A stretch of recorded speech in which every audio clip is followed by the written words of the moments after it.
Hello, everyone. Welcome to another episode of the Cyber Security Recruiter podcast. Today, I'm joined by Spencer. How you doing, my friend? Good, man. How are you? I'm good, mate. I'm good. And it's nice having a little chat before we came on air then. I know you're a podcast host yourself and you've got a very interesting journey to unpack. I'm looking forward to today, mate. It's going to be good, isn't it? Yeah. I appreciate you having me on, Thomas. Looking forward to it and I'm excited to get into some of these topics. Yeah, definitely. So just for everyone listening, I'm going to do Spencer a bit of an intro here. And Spencer's got a great story. It started off back in the day, back in 2011, as, believe it or not, a wedding photographer. Then went on to be involved as a founder and a host of the esports narrative. Spencer Alessi then went on to started off as a systems administration, and then went on to sys and network admin, worked his way up to information security, and that was at Unitica, first insurance company. Spencer, you then went on at CYN Medicine Analogy to be an IT consultant, and now you've progressed all the way up to pen tester, which is, I know, what a transition a lot of people want to make. So pen tester, SecurIT360, and podcast show. Spencer Alessi, welcome to the show. It's funny because I've been doing IT and working with computers like forever. That was always like my passion, my hobby as a kid. I was fortunate enough to have a computer growing up as a kid, and I remember playing on it. And back then in the day, I'm 36, and back in the day, I'm not super old, like way back with computers, just to give some context. But I was back in the 56K era where you had dial up and you had to run games you would launch games from the command line, Quake, Doom, Duke Nukem, like those kind of video game era things. But I grew up always loving computers and always playing with computers and stuff like that. And when I got to college, I was like, I want to follow in my father's footsteps. I want to be a doctor, a physician. And I quickly realized, I was like, nah, it's not really what I want to do. I failed some courses like genetics and organic chemistry and all that stuff. And I was like, why don't I do what I always want to do? It's computers. Like, I love computers, building them, building gaming PCs, playing video games, and like doing the really technical stuff. And so that's how I got into it. But that's a long way of saying, like, that CNY med thing, I've been doing that forever. I'm like the family IT guy, and my father has a medical practice and I'm the IT guy, and I help with that. And I've been doing that for like the whole history of my career. So it's interesting to see and hear you go through a summary of my previous history of work to hear that. So it's pretty funny. Yeah, no, cool, mate. Yeah, I remember those days dialing up on AOL and hearing that fully. Do you remember getting the CDs? I remember my parents getting the CDs for the updates and like going on chat rooms. What a wild time. And I remember, I don't know if you remember this, ICQ. Do you remember ICQ? Yeah. Or for the hackers in the community or people who were into it, RC was pretty big back then. Yeah. That's actually, I was big in video games, right? So that's how we would find scrimmages. So like we would have a Counter-Strike team and we would find other people to scrim against through IRC channels. So there's specific channels you can go into to find people to like scrim and play against in Counter-Strike. And that's how you would find people and talk to people, and all sorts of communities on there, gaming communities, hacker communities. So that was really big in my youth. Cool, mate. Cool. So for everyone listening, I think, Spencer, mate, there's a lot we can learn from you. What you're doing at the minute in the community with your podcast, you're very active online. I think you give back a lot to the community. You help other people's career progression with that work you do, and you simultaneously help your own career progression as well while building a personal brand. I think what you're doing is like the modern way. It's what I talk about a lot on the pod. So yeah, I really want to unpack that journey. But I think where I'll start is, a lot of people want to get into pen testing. Wedding photographer to pen tester. Talk to me, mate. Like, how?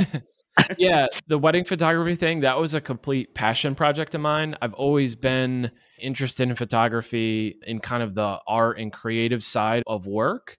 And that was like a creative expression for me. That was like a creative outlet for me while I was doing IT work and doing that stuff. It was like a nice little hobby that was not directly related to computers. Now, I would still go on my computer and edit the photos and stuff like that, but it was much more, I don't know the difference, left brain, right brain, but like the creative side of me. So it's an outlet for me, and it was nice. And to tie that into today, I think it's important from a mental health standpoint to have balance and to have things outside of your main job, whether you do pen testing, IT, whatever it is. I think it's important to have those things outside of work to create some balance and have a good sense of mental health in that touch grass aspect of life. But I went to school for computer science after I did the whole pre-med thing, but I went to school for computer science and got a degree in that. And then I jumped right into a job. I applied for a handful of places and I got an IT job. So that was my starting point. And that's where I really cut my teeth on like professional help desk and started getting into the sysadmin world, sysadmin things. I was at an environment where it was internal, Windows, Active Directory, Microsoft, that kind of thing. So I learned Active Directory. I learned the Microsoft stack. I learned tech support and troubleshooting and cut my teeth on what it meant to be in IT and to be in that role. And looking back now, I think that's helped me a lot. Learning how to be a sysadmin, learning how Windows works, how Active Directory works and group policy and the Microsoft world and operating systems. That has helped me tremendously as a pen tester because what I do, what I specialize on right now is internal pen testing. Surprise. So internal networks, assume breach. I'm very comfortable and I'm very fond of internal Windows Active Directory environments. And I contribute that to my almost 10 years being like an IT sysadmin. So I contribute that a lot to that. So that helped me transition. So I had those skills that you look for with somebody who wants to do internal pen testing. I had familiarity with Active Directory. Active Directory attacks are very big in pen testing. I had familiarity with Windows. Windows is ubiquitous in the enterprise world, right? There's of course Macs and things like that, but I had the fundamental skills and the knowledge needed to navigate that world, and that helped set me up to be really successful and hit the ground running when I did get a chance to get into pen testing. So that's a little bit of the early to transition to how to get there from a skills perspective. Thanks, Spencer. There's a couple of questions I just want to ask you off. Thanks for that answer as well, mate. Really, really good, and a couple of things just to unpack there. So you mentioned there about essentially niching down within pen testing or offensive sec. You talked about internals, like you mentioned, you're doing a lot of AD stuff. Do you think that's, in terms of career progression, do you think it's better to niche down? Look, pen testing is such a broad term. Is it better to get specialized within pen testing, do you think? Or do you think it's better to have a broad spectrum? Or do you think it's whatever makes you happy? What's your opinion on that? Yeah, I think I naturally gravitated to the internal pen testing because of my experience and my background. I really did being a sysadmin. I liked administering Active Directory and being a network admin, sysadmin kind of thing. It was a really enjoyable work. I would probably still be doing it if it weren't for just my curiosity about breaking things. Like I really like the puzzle aspect of it, and the thrill of the hunt is really exciting for me. But going back to what you asked is, for me, having those skills, and I think it depends. I think if you are somebody who likes to do a variety of different things, maybe it makes sense to do a little bit of web pen testing, a little bit of internal pen testing, and kind of experiment. I think that's ultimately how you figure out what you like, right? Is you try a lot of different things and you figure out what you like. I do think, though, that there is a lot of value in kind of specializing. When you go to a pen test firm, a lot of pen test firms, when you start pen testing, you're probably going to be starting with external, kind of doing external pen tests and starting a little bit low and slow like that. Once you get a little more experience under your belt, then you tend to start getting into like the web and the internal pen testing. So if you're just starting, know that if, especially depending on your experience, you might just be starting with externals, but I do think there is value in specializing in a thing and getting really good at that thing, especially since a lot of pen test firms, from my perspective, they have pen testers doing a lot of different types of engagements. And right now I'm really just focused on internals, which is very fortunate for me. So I can develop a methodology, continue to improve upon that, focus on specific tools to accomplish that role. When you're spread out across different things, you're spread a little bit thin, right? You have to focus on so many different things. It's hard to specialize and get really deep into one thing. So when you're starting out, I would say go broad, figure out what you like, and then specialize into the things that really, really speak to you or things that you really are passionate about doing. Yeah, definitely. And I can see the benefits of staying in one area. I can imagine if you're on an internal or hacking an AD, you'll smoke someone that is doing them now and again. Even if it's an experienced pen tester, if you're doing it all day, every day, you're going to get pretty good.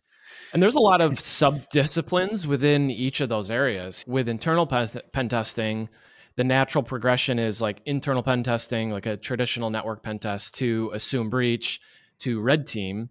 But within that, there's like malware development or like C2 and like implant development, where you're developing the tools to actually carry out on the engagement. There are, when you get into the red team side of things, there's specialized roles for kind of infrastructure and maintaining like an OPSEC safe infrastructure for the red team. So there are a lot of roles within some of those specialties. And you can pull from your background. If you're a programmer or a web developer, web pen testing might be a great fit for you. Cool. Yeah. So basically try everything, really work out what you're passionate about, because it's your passion that's going to carry you through when times are tough. So really find out what you're good at, what you're really into, and then niche down accordingly. Yeah. Yeah, definitely. Because there's been times I've been on internal pen tests where the client environment is really good. They're doing a really good job. There's not any common vulnerabilities. There's no low-hanging fruit. And you have to push yourself to get through the engagement and try as best as you can to provide value, especially when it's a really hard environment and there's not much there to poke at. The client's paying you to evaluate their system, test their controls. A lot of the fun in pen testing is like getting domain admin and privesking and moving laterally. Like, it's fun, it's a game, but also we're there to provide value to the client. So those hard engagements where it's really tough or we're getting detected all the time, we have to keep in mind, like, we're providing value to the client. We have to focus on that. But to your point, the passion helps you through that. The passion, the love for doing the work help propel you. Whereas if you don't, you're just going to give up and not try hard enough and not do a good job in the engagement. Yeah. Spencer, on that point, is there any other on a hard engagement like that where there perhaps isn't much there? Have you got any, let's say your passion carries you through, but I'm sure there's people listening now that have been in that situation. Maybe they're in that situation now on an engagement. Have you got any other advice for the listeners on that kind of gets you through and stuff? Yeah, I think what's helped me is I'm the type of person that I can sit down at my desk and I can work for 9 hours straight on a pen test and not stop, not eat. I have coffee, like a cup of coffee and like a glass of water, and I'm good for 9 hours. Like, I can just go. And on those really tough engagements, I think it's natural to just keep banging your head against the wall. What I do, and what I would recommend people do, is just get up. Just get up and walk around, get some fresh air, like just go for a walk. It sounds super simple and silly and stuff like that, but think back. How many times have you like gone to sleep and you'd thought about a problem in your head and you're like, oh, and you've literally solved it in your head while you sleep? I think it's the same kind of thing. You take yourself away from it for a little bit and don't think about it, and just get some fresh air, take a break, and then come back to it at least like 15 minutes, like bare minimum, at least 15 minutes to clear your head, and then come back to it. And so that's one strategy I would recommend, and something I don't take enough of my own advice because I'm just so heavy. Like, I enjoy working like that. But when it's warm, especially, go out, shoot some hoops, go out, skateboard, or whatever is the thing you do. The other thing is from like a technical standpoint on the engagement, maybe try using a different tool. I know it sounds silly, but if there's another tool that you can use to try and accomplish a certain thing. Perfect example is certificate abuse. So there's ADCS, certificate services. There's a lot of different tools that you can use to exploit the certificates. Maybe there's an issue with the tool that you're not understanding why it's erroring out or something. Maybe try a different tool. Instead of Certify, maybe try, if you're on a Windows world, maybe you can try Certify. If you're in a Linux world, try Certify, and you can try different tools to do different things. So that might be a good strategy you can try, is actually try a different tool to look at the problem in a different way. So that would be my two things I would recommend as advice for that. Yeah, cool. And mate, definitely to pick you up on the point you said about balance, and it sounds simplistic, it does need sound. I had one of my friends the other day said, Tom, you need to listen to your podcast, because I'm a bit like you. I'll go really hard to the point where I'm pushing myself, probably hand on heart, too hard. And I got told that I should listen to my own pod because it sounds simplistic, but we all need to hear it. And we need to hear it again and again, because if you are passionate about something, there's always that danger that you're going to push too hard. So definitely worth Yeah. it. And burnout is something that was commonly used in this context, right? It's like burnout of you go so hard and you work so long. And what I do and what we try to do here is we don't try to do like a month straight of pen testing. If possible, we like to try and have at least a week off in a month if we can, so that we're not doing 4 week-to-week pen tests at a time. Maybe the pen test is a week, maybe it's 2 weeks. For internals, we're probably at least a week, Monday through Friday, if we're pen testing every single day, and then the next week every single day. It can get monotonous and it can get draining on you. So if you can afford the time, having a week off of just no pen test and just do administrative work or work on R&D or like work on things that are not directly related to a specific engagement, I think that is super helpful if you can afford it, if you have the time, because working week to week to week to week to week can definitely be super draining on you and taxing emotionally and physically and all that. Definitely. And also, when you think about it, Spencer, like, why are we pushing ourselves hard and not getting that balance? Because we care, because we want to get shit done. And if you're really pushing hard, are you honestly going to be the best pen tester that you can be for yourself, for your client, if you're in that state where you're hitting burnout? Probably not. So it's keeping the goal in mind as well, I think, isn't it? Yeah, definitely. And I think that's a good quality to have. It's a good quality to have, to care and to have passion. And that definitely can show in your work. But yeah, I think balance is important. And like we said, having hobbies, having things that are not sitting at a computer. Unfortunately, most of my hobbies revolve around sitting at a computer that aren't like family stuff and like doing stuff like that. But you have to find what works for you. Find what works for you, what makes sense for you, what works best. Cool, man. I'm going to jump onto personal branding and content and giving back to the community, mate, because you're very good at it, mate. You do a lot in the community. So people listening, first of all, I'd like to ask a couple of questions, really. Can you tell us a little bit about how you do it, how you plan it, how you structure it? And if you've got any, for people listening that aren't quite there yet on the branding thing, but are starting to realize in the benefits of making their profile and their resume 3D, any tips for the listeners on that front as well? Yeah, definitely. So I start with an ethos of providing value. So I hope, and my goal for all of the content that I make and everything that I post on social media, I try to either provide value, be maybe slightly entertaining with some of the stuff I post, with like on Twitter with posting memes to bring some light to occasions and things like that. So my kind of ethos is bring value, entertain, provide utility. Ultimately, I want people to feel like the content that I produce and the stuff that I create provides value, is informative, educational, stuff like that. So that's like the framework that I work from. And how I do that is we have a podcast, SecurIT360 supported podcast that I host and help produce. I write blog posts. I try to do one once a month. And then I also chop up a lot of that stuff and make shorts out of it for YouTube and TikTok. And then, of course, just like posting on social media and stuff like that.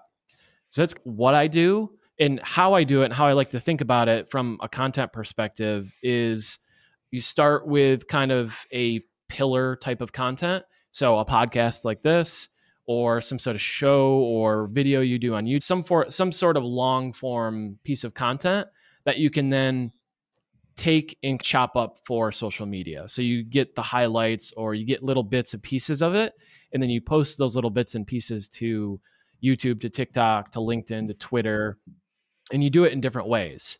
So if you follow my content, I'll have like video clips of me. I'll have text posts. Sometimes I'll do like a LinkedIn like image and have text on the image. Sometimes it'll be a meme. Sometimes it'll be a poll. So you try to mix it up, and I try to be as creative as I can with the time that I have. I have a full-time job and I do the content stuff as well on top of it. And I post 3 or 4 times a day on LinkedIn, plus Twitter, Shorts, TikTok. It's a lot to keep up with.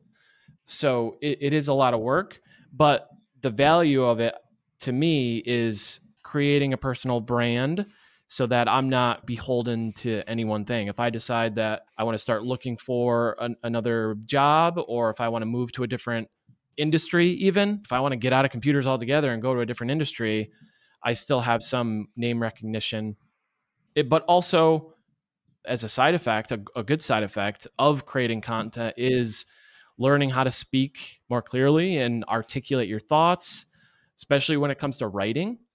Not everybody is just naturally gifted at technical writing. So writing detailed technical blog posts and communicating those effectively to people who are maybe very technical or not very technical.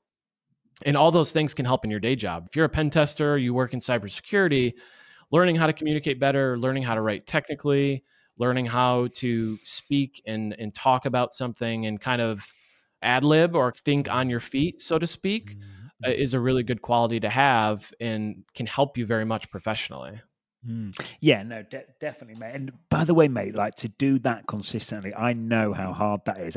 I think, mate, you've got to genuinely care, which you clearly do, because to do that type of volume of content, that takes some doing, mate, doesn't it? Yeah, definitely. And I have had this conversation before with people. Like, I don't do it for S&Gs, right? Like, I'm not doing it just for fun. Like, it is a fun process. It's like that creative thing for me that I missed, that I wasn't getting for a while when I stopped doing photography.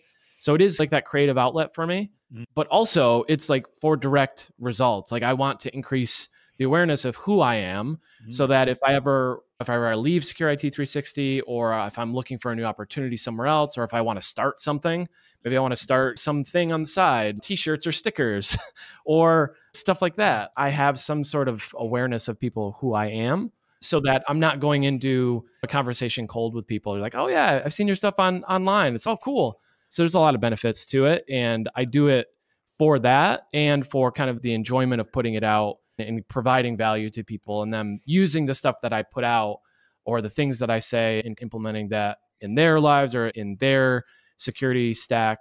For example, the post that I just released this week about ADeleg, that is a tool that I use all the time and that I'm not sure people are super familiar with, but it's a great tool, especially for IT admins and pen testers alike.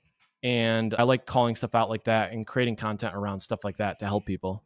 Yeah, no, definitely. And yeah, this is great, Spencer, because the podcast's all about career progression and enhancing it, accelerating it. And that's exactly what you're doing. And for everyone listening, you mentioned bring value, entertain and provide utility. You're thinking about everything from the other person's perspective as well, which I think is the art of good communication skills. Stop thinking. If you think about yourself all the time, that's where I think that's the kind of where things can go wrong. But you're thinking from the other person's perspective, which I really like, mate.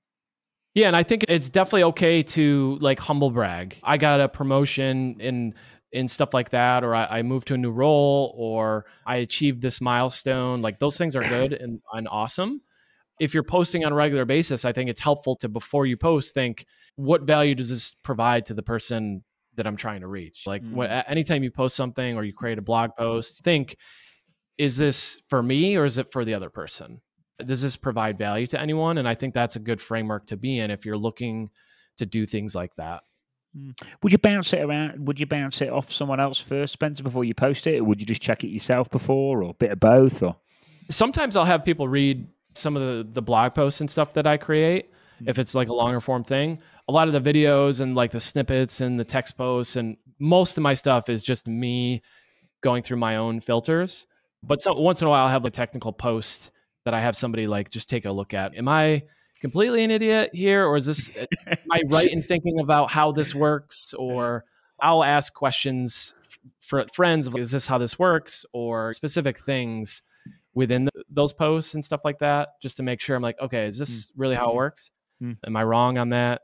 So stuff like that is helpful. I do I run posts past other people all the time, because I'm exactly what that really resonated with them when you went, I'm like, I'm mad, because I'll write something, I'll be like, oh God, is this way off the mark? And I don't know. Also, go on, I'm also okay with being wrong.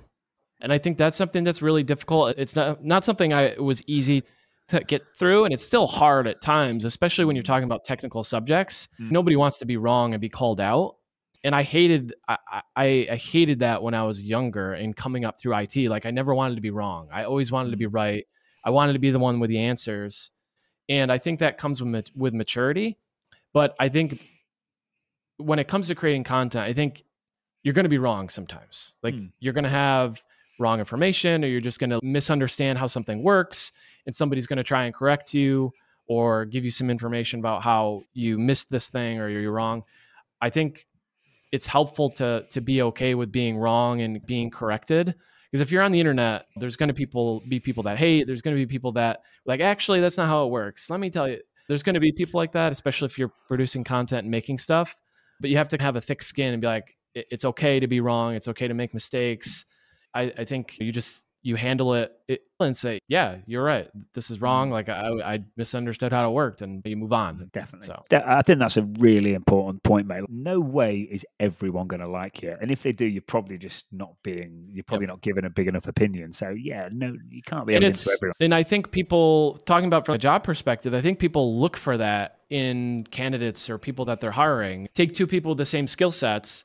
The person that has self-awareness and a little bit more empathy and can put themselves in the other person's shoes is probably going to be more of a likable person.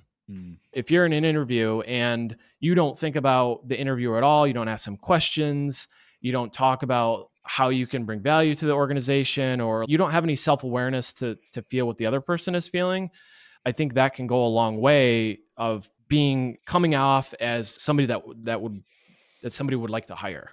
And there's a lot of thoughts around that, but I think that's a good quality to have.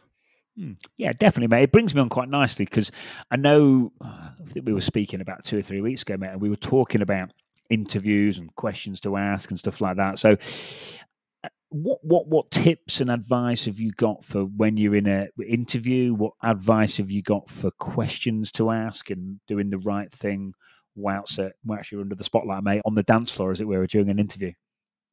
Yeah, definitely. I think definitely one thing I would recommend is doing some research on the organization that you're interviewing at.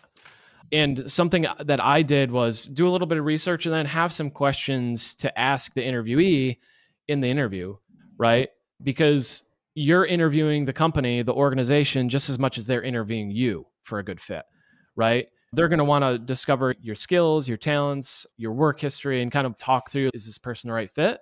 But you also want to see maybe the culture isn't the right fit. Maybe the organization in the industry isn't the right fit. Maybe you didn't understand exactly what the company did. So you want some clarification to understand where you can provide value.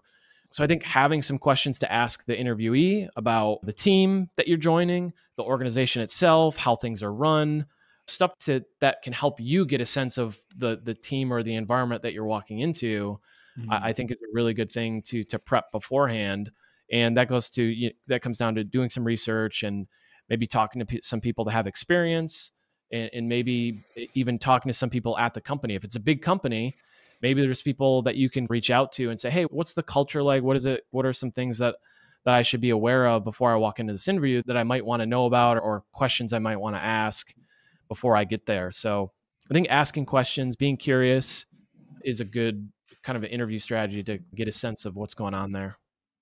Definitely, yes. To break that down, so research on the person interviewing you and the company, that can then be used to ask intelligent and informed questions about the company or the role that you're interviewing for, and really show that you've done your homework. And also, Spencer, definitely, man, like if you do an interview and it's like, have you got any questions? You're like, no, everything's fine. That's a little bit of a red flag for me. It's like, you want to know anything, like you're not due diligent. Like I think you've got to be asking something. Yeah, it shows ambition. It shows gumption. It shows like that you're interested in the job. It's not just, oh yeah, I just want a paycheck. And people like that. I think people who are hiring are like, oh, okay, cool. This person's showing ambition. They're interested. They're curious. They're excited about it. They have emotion for it. Something else I think is cool, and it's something that we mentioned a couple of weeks ago when we talked, was when I was interviewing for jobs before I got hired at SecurIT360, I looked up questions to ask in the interview, like Google it. And you get thousands. And one of them stood out to me, and it was like, what does a person in this role who's successful look, or what does success in this role that I'm going to be in look like? In other words, if I'm doing a good job, what would that look like? Or how would that manifest, or something like that? Like what you're evaluated on from a performance standpoint, or how do you know you're doing a good job? What would that look like? I think that's cool because that's something that interviewees probably don't hear all the time is, oh, this person's really, not only are they interested in the job, but they want to do well because they're asking this question. So I think that's a cool one to answer, but creative things like that to show some sense of you really care about it. Yeah, definitely, mate. And just to go back to when you're asking questions of the interviewer and of the company, I think as well, remembering like chances are you're probably going to be working on a consultancy basis for a consultancy. And I think it kind of shows an ability to push back and not be a yes man or a yes woman. And you've got to remember what we are. Same in recruitment, same if you're doing a pen tester, they're hiring a consultant to come in and consult them. You need to be able to have that interaction, question things, why are you doing it like this? It's such an important skill within any consulting or services business. Yeah, especially the team. If you are potentially going to be on a big team, asking what the team dynamic is and what are there any things that they do on a regular basis for like team camaraderie, or do they have stand-ups? Especially if you're working remote, right? Like, how do you integrate with the team? What does that look like? So there's tons of stuff that you can ask that signal that, hey, you're really interested, you're really curious, you really want to do a good job, and you want to know what that looks like and integrate to the team well. Yeah, definitely, mate. The flick on, Spencer, to resume advice. What's your thoughts, feelings, opinions there, mate? Yeah, resume advice. I think a lot of what I took away from resume creation and applying for jobs, I got from Jason Blanchard's streams. So for anybody listening who's not familiar, Jason Blanchard is content community director at Black Hills.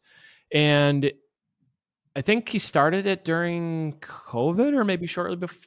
Yeah, I think it was around COVID when he started it. But anyways, he does live streams where he talks about like hacking your resume, hacking the job market and stuff like that, or getting a job using like your OSINT skills, like your hacker skills. But he talks about creating a resume specifically for the job that you're applying for. So rather than make one resume that you just make generic and blast out everywhere, it's probably better. It is better to customize that resume to the job that you're applying. So you wouldn't put some skill that you have that the job isn't looking for or isn't in the job requirement or the job description. So really customizing it for the role that you're applying for. That would be my first piece of advice. My zeroth, like if we're talking about number system, 0 would be like, go watch Jason Blanchard's streams, watch his content on job hunting and resume, because it's really good. Like he does a really good job and his advice is really good. But resume crafting, I think, you have to do it specifically for the role. And I'm sure you see this too, is if you create it generic, it's not going to land with anyone in particular. So I think it lands better. It provides you a better look to customize it for that role that you're applying for. Definitely. 2 things have happened. But by the way, agree with you on Jason, by the way. Really good for everyone listening. Definitely check it out. Spencer, I think 2 things have happened recently since AI and automation, which I know we're going to talk about in a few moments. But what they've done is they've made it easier to apply for jobs. They've made it dead easy to ping a generic resume out to loads and loads of jobs and annoy every hiring manager on the planet. But I think what they've also done, AI's also done, it's heightened the value around personalization. I think go hyper personalized. Instead of applying for 100 jobs, apply for 10 and go really personalized. Make sure your resume is as it should be. And even on the cover note side of things, go really, because no one else is doing it. It's a massive advantage as a human being that you've got over AI, is that you can tell when someone's written it. Yeah, and something that I did that Jason also mentioned is reach out to somebody in the organization. People in the organization, maybe not directly on the team, maybe on the team, on LinkedIn, and just introduce yourself. Be like, hey, I'm applying for this role. I would love to just talk. There's nothing that says you can't reach out to people just to get a sense of the organization, the company, what it feels like, what's the culture like, just to get a sense before you even get to the interview. Am I going to like this or not? So reaching out to people and building relationships, networking is a great way to get a sense of that as well. And I think that's underutilized probably.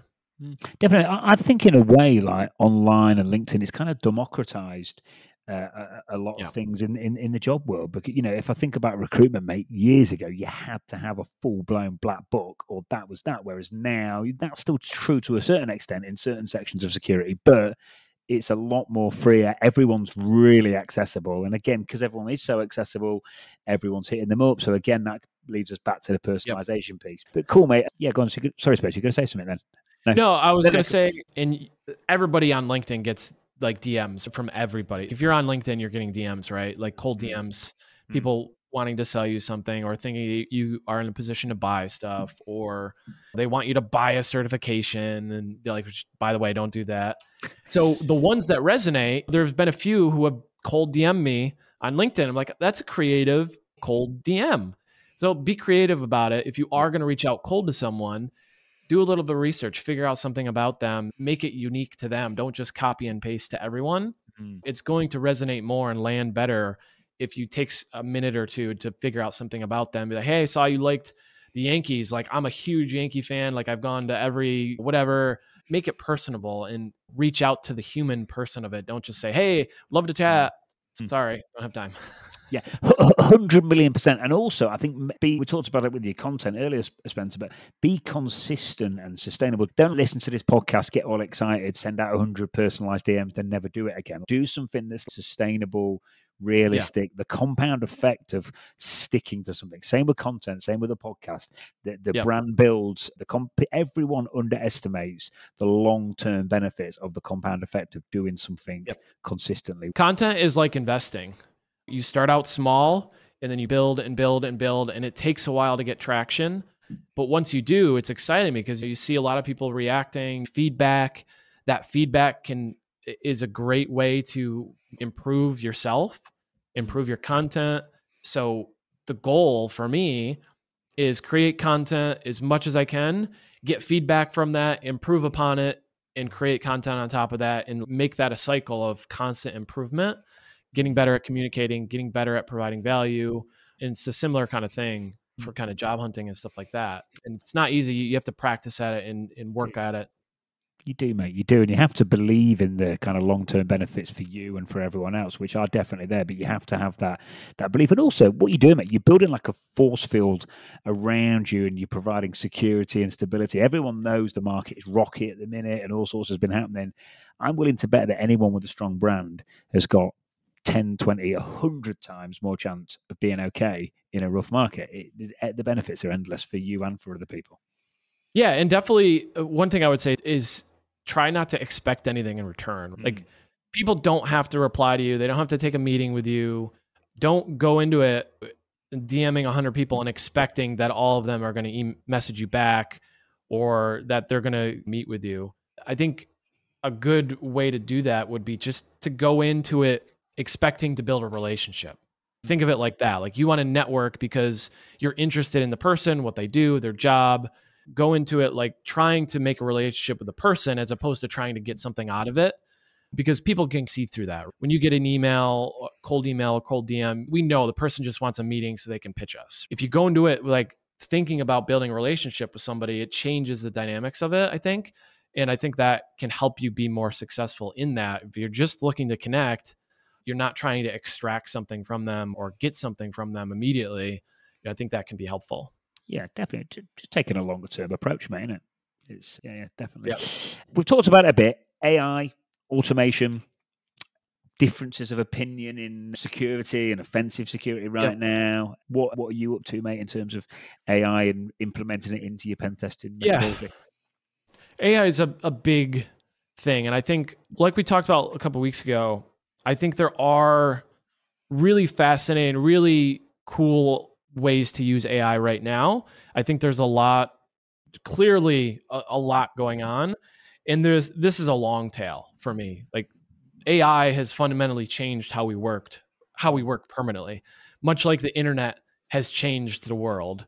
And the car, when Henry Ford created it, changed the world, right? You didn't just make a faster horse, is a common phrase. So much the way those things completely changed the world, the steam engine, the car, the internet, the iPhone, the microchip, there's fundamental things that have changed the world. And AI is fundamentally one of those things. So the applications of it are endless.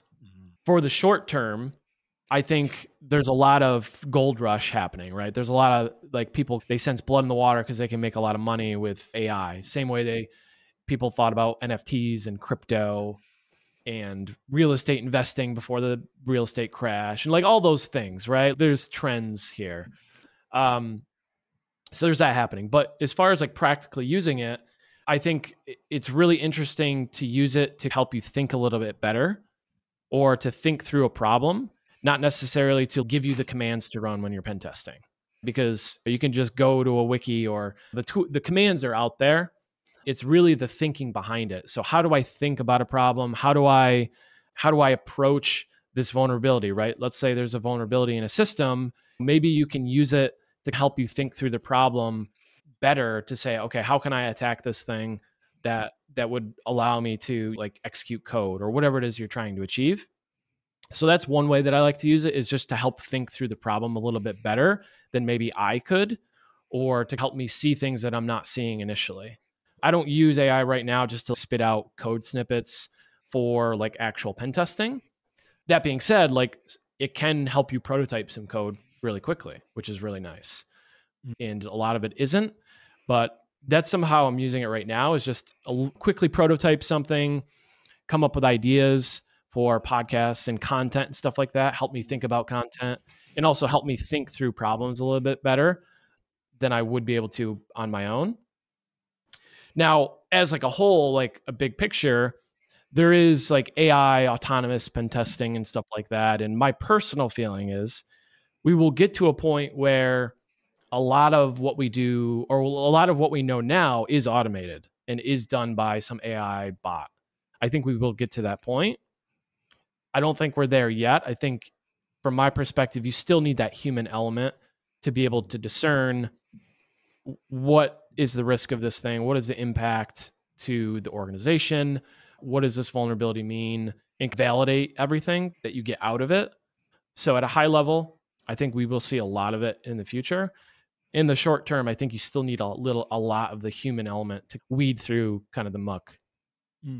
Cool. Yeah. Do you think you're able to focus on or do you think you're able to focus on certain aspects and get better at certain aspects that are more complicated, and automate? Can you automate like the boring stuff in your methodology, if you like, and focus on the fun stuff? Or is that me being? Yeah, definitely. So one specific area is like creating vulnerability finding descriptions, right?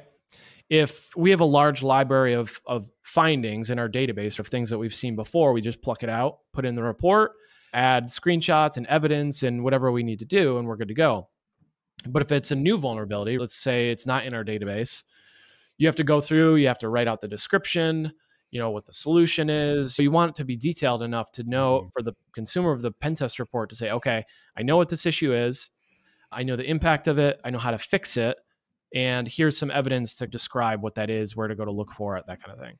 So with AI, like you give it a prompt and say, I want you to create a vulnerability description for this vulnerability. It has this impact or whatever. And you give it some smart prompts and it can spit out a nice description for you that you can then take, customize, make it fit the environment, the finding, the specifics of what you're looking for.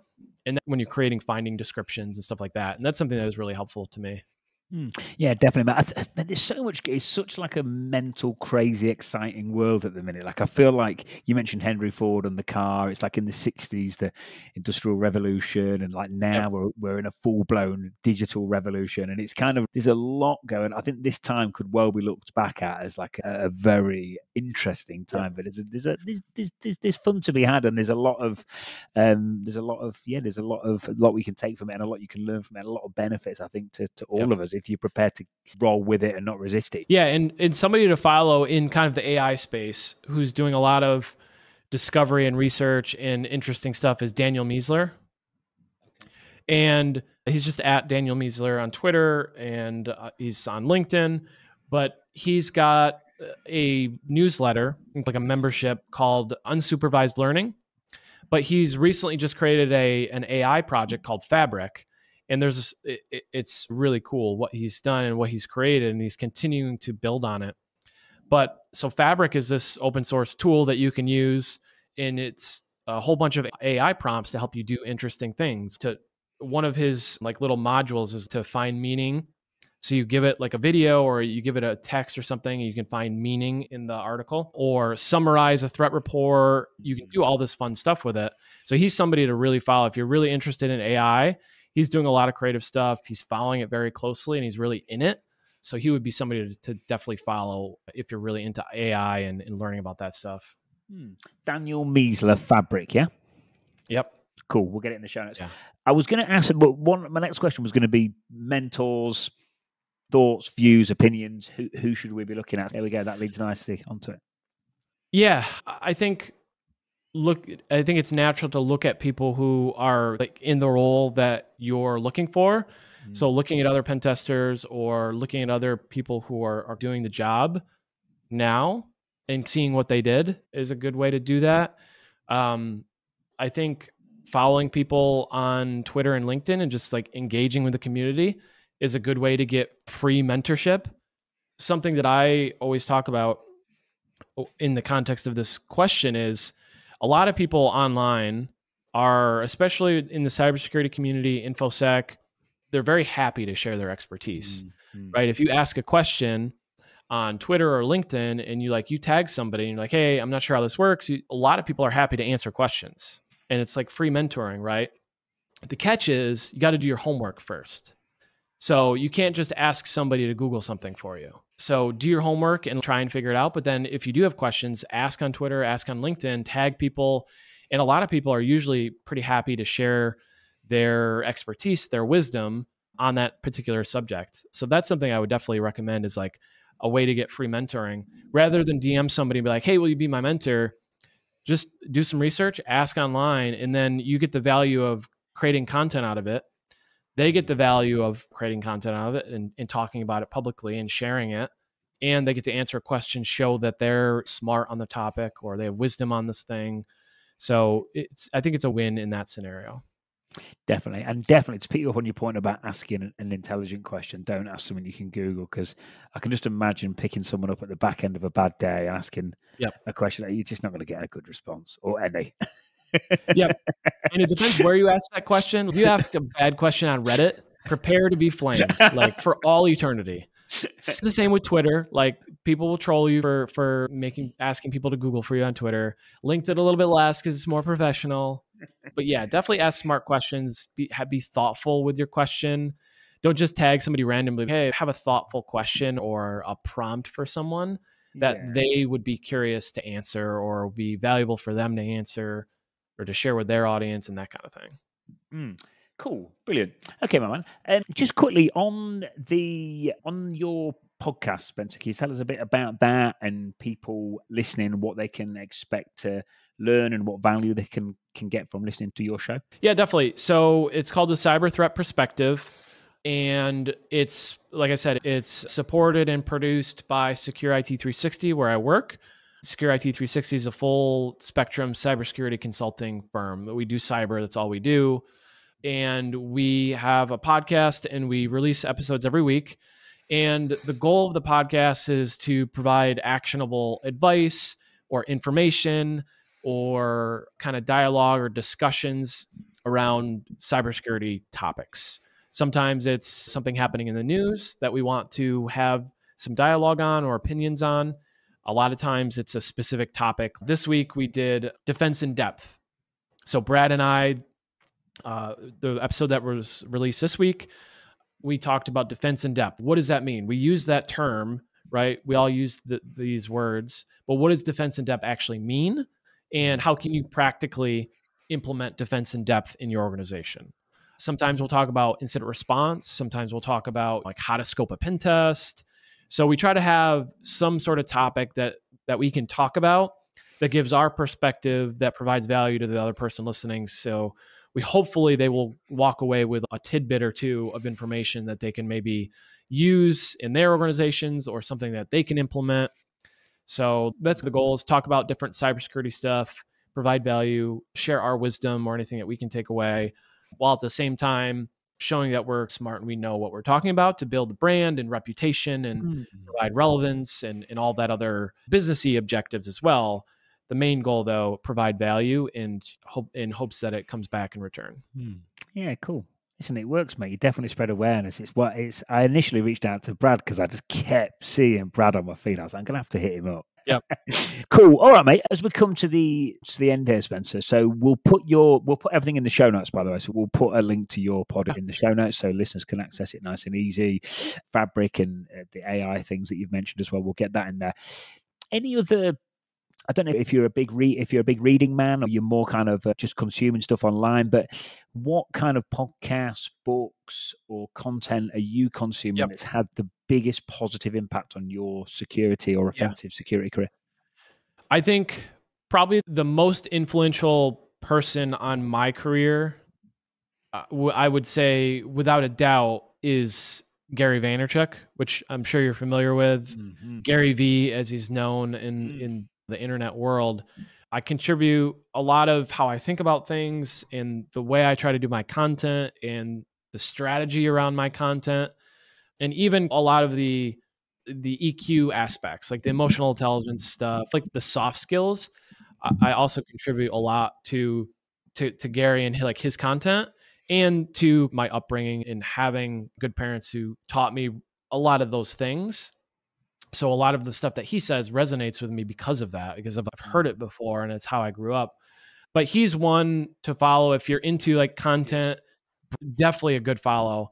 And a lot of the strategy that I use in my content, I'm just stealing from him. Like I'm watching what he's doing and I'm doing that. Like he creates little micro content, like that's what I'm doing. So everything he does, I try and mimic in my own way because he's doing it. It clearly works for him. So it's got to work for other people. And it clearly does. A lot of motivation and inspiration I get from his work and his stuff and really good stuff that he puts out. For everyone listening, he's awesome. He's you can tell he's got an amazing work ethic from a motivation. The guy's a marketing genius, isn't he?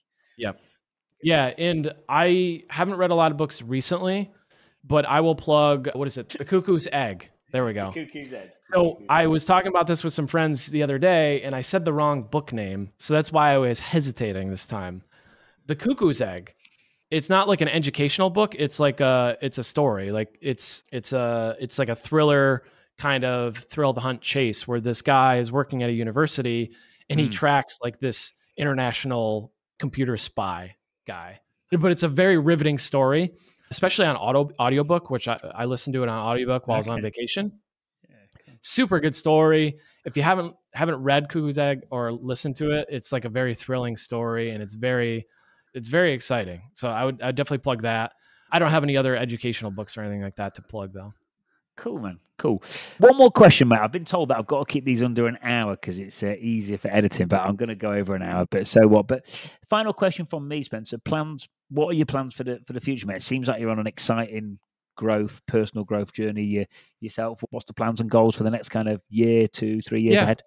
My plan is continue doing the podcast at work, continue making content, continue making blog posts. One thing I'm trying to do more is I think I'm going to make some more longer form videos that are maybe like the video form of my blog posts that I post. So the posts where I like go into detail on how to do stuff or like how to use a deleg and that kind of thing. I'm thinking about converting those and making like videos out of those. So maybe 10, 15, 20-minute videos out of those. So that's something I'm planning.